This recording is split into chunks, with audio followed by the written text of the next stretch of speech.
घर में किसी की मृत्यु के बाद क्यों नहीं जलता है चूल्हा? क्या है धार्मिक और वैज्ञानिक कारण? सनातन धर्म में पुराण को बहुत ही महत्वपूर्ण माना गया है। इन्हीं पुराणों में एक खास पुराण है, गरुड़ पुराण। गरुड़ पुराण मनुष्य की मृत्यु के बाद किए जाने वाले संस्कार, यानी कि अंतिम संस्कार के लिए कुछ चीजें निषेध बताता है, जैसे जिस घर में मृत्यु हुई हो उस घर में कुछ दिन तक चूल्हा नहीं जलता। आइए जानते हैं विस्तार से। गरुड़ पुराण से जाने क्यों मृत्यु के बाद घर का चूल्हा नहीं जलाया जाता।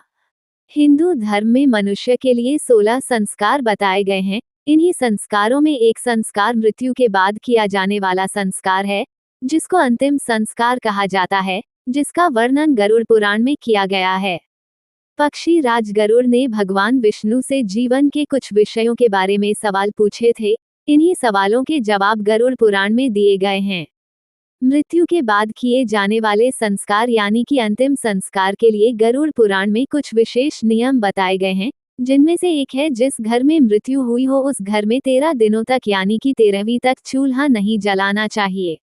यानी कि उस घर में 13वीं तक भोजन नहीं बनना चाहिए। आइए जानते हैं ये नियम क्यों बनाया गया और इसके पीछे क्या कारण है। गरुड़ पुराण में चूल्हा न जलाए जाने का कारण। गरुड़ पुराण में मृतक की आत्मा की शांति के लिए अंतिम संस्कार के कुछ नियम हैं, जिनका पालन मृतक की शांति के लिए जरूरी माना गया है। इन्हीं में से एक नियम है किसी की मृत्यु के बाद उस घर में चूल्हा नहीं जलाया जाना चाहिए। इसके लिए गरुड़ पुराण में बताया गया है कि ऐसा करने से मृतक की आत्मा को कष्ट प्राप्त होता है। चूल्हा न जलाए जाने का वैज्ञानिक कारण।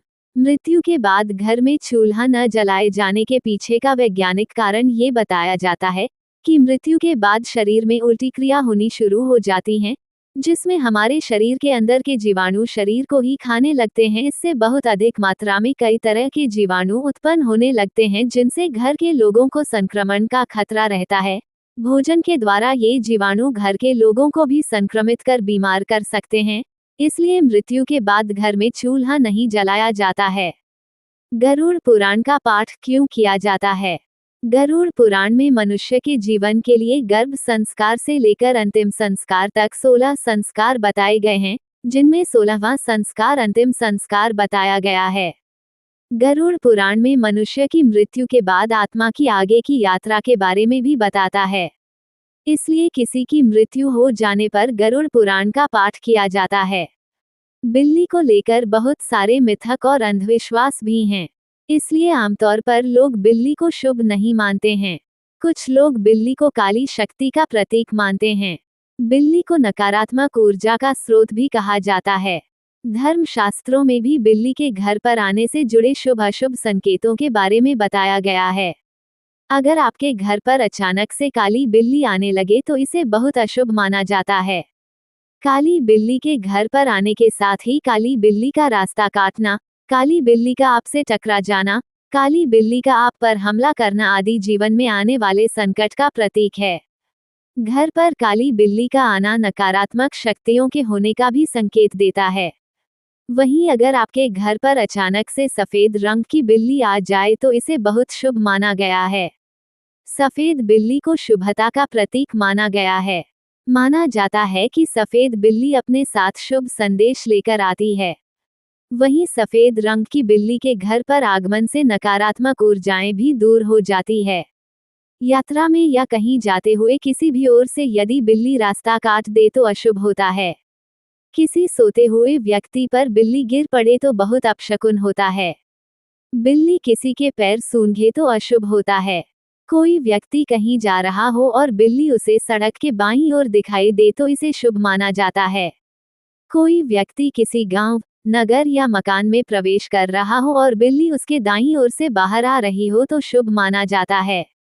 जिस घर में दो बिल्लियां आपस में लड़ती झगड़ती हों, वहां पर पारिवारिक सदस्यों में कलह उत्पन्न होने लगता है। अधिकांशतः जब घर में बिल्ली रोती है तो ये पूर्व संकेत 2-4 दिनों के अंदर किसी व्यक्ति के साथ किसी दुर्घटना के होते हैं। कोई यात्रा के लिए या कहीं बाहर जाने को तैयार हो और बिल्ली बिना मुंह में कोई खाने की वस्तु लिए म्याऊं करे तो अशुभ होता है। इसके विपरीत यदि मुंह में कोई खाने की वस्तु लिए म्याऊं करे तो इसे शुभ माना जाता है। घर पर बिल्ली का बच्चा पैदा होना। घर पर बिल्ली के बच्चों को जन्म देना बहुत ही शुभ संकेत माना जाता है। इस संकेत का अर्थ होता है कि जल्द ही आपके घर पर शुभ मांगलिक कार्य का आयोजन हो सकता है। घर पर बिल्ली का रोना। घर पर बिल्ली का रोना अशुभ माना जाता है। अगर किसी शुभ काम से पहले बिल्ली के रोने की आवाज सुनाई दे तो इसे अशुभ संकेत माना जाता है।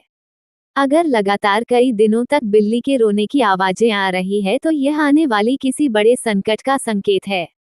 घर पर बिल्ली का मरना। आपके घर पर यदि कोई बिल्ली मर जाए तो ये बहुत अशुभ संकेत है। इसके अलावा बिल्ली को खुद मारने की भी भूल न करें। बिल्ली को मारने वाले व्यक्ति के साथ अशुभ होना निश्चित है। बिल्लियों का लड़ना। आपके घर पर अगर कई बिल्लियां आपस में लड़ रही हैं तो इसे भी अच्छा नहीं माना जाता है। ये पारिवारिक रिश्तों में कलह क्लेश का संकेत होता है। प्रातःकाल बिल्ली का दिखना। ज्योतिष शास्त्र के अनुसार यदि किसी व्यक्ति को प्रातःकाल बिल्ली दिखाई देती है तो यह एक शुभ संकेत होता है।